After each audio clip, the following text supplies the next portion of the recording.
Assalamualaikum warahmatullahi wabarakatuh.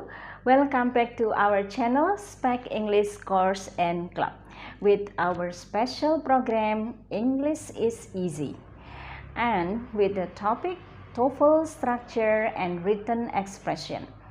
And the skill focus today is invert the subject and the verb with conditionals. Well, now we are learning the if conditionals or conditional clauses.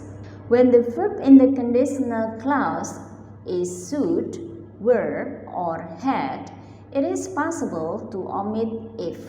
Jadi kalau dalam conditional clause itu ada should, were, atau had, if bisa dihilangkan. For example, for number 1, if you should arrive before 6, just give me a call.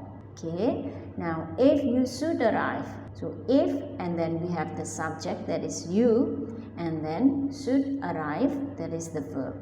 When the conditional connector if is omitted, the subject and verb is inverted. Jadi apabila if kita hilangkan, subject dan verb kita balik. So the sentence becomes, should you arrive before 6, just give me a call.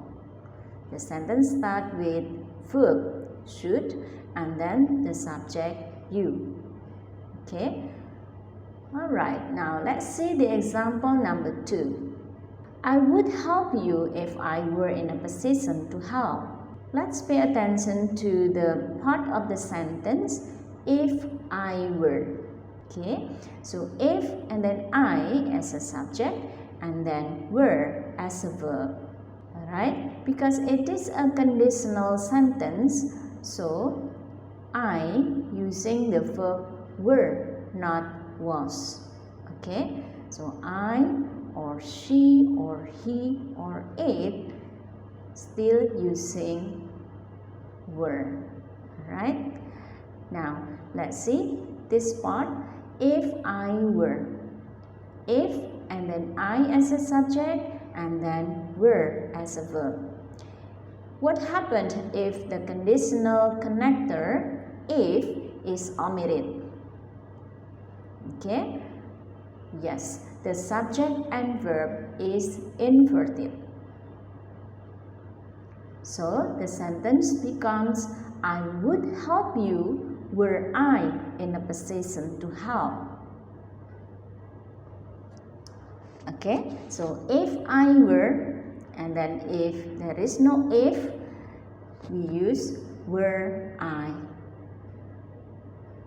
Okay, that's it. And then let's see the example number 3. If you had taken more time, the results would have been better. Okay, if he had taken. So if and then the subject he and then had taken is the verb. Then what happened if the conditional connector if is omitted?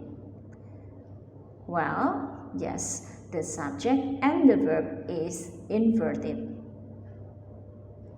So the sentence becomes, had he taken more time, the results would have been better.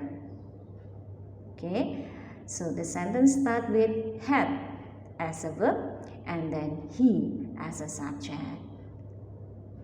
Alright, that's it.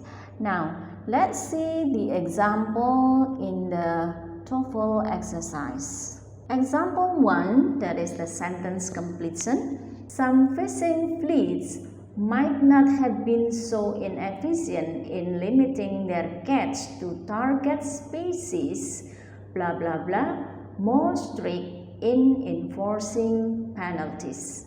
Which one best completes the sentence? Now let's have a look at the subject and the verb of the sentence. The subject is some fishing fleets, and then the verb might not have been. Okay, now let's see the verb might not have been. This is like the example in number 3, would have been. right? Okay, so which one is the best complete the exercise? Okay, so subject might have, and then verb 3 might not have been. Been is the verb 3, and then if subject had plus verb 3. So when it is inverted, if is omitted. So the construction becomes had and then subject and then verb 3. So which one is the answer? Yes, the answer is C. Okay. If there is no if, and then we had the government been. So had, and then the subject is the government, and then been the verb 3. Alright? Wow. Now let's see the example for number 2, that is error identification. If had we been informed of the decision, we might have had something to say about it. Which part of the sentence is incorrect? Well, now let's see A. Had we. What do you think? The sentence starts with if and then had we. Yes, this is incorrect. When we don't omit the if, we don't need to invert the subject and the verb. Apabila if ada di sana, tidak kita hilangkan, maka tidak perlu mengubah konstruksi atau membalik konstruksinya menjadi verb kemudian subject. Jadi tetap subject and verb. So the sentence must be, if we had been informed of the decision, we might have had something to say about it. That's all about the if conditional. Well, if this video is useful for you, please share and subscribe the video. Thank you for watching, and wassalamualaikum warahmatullahi wabarakatuh.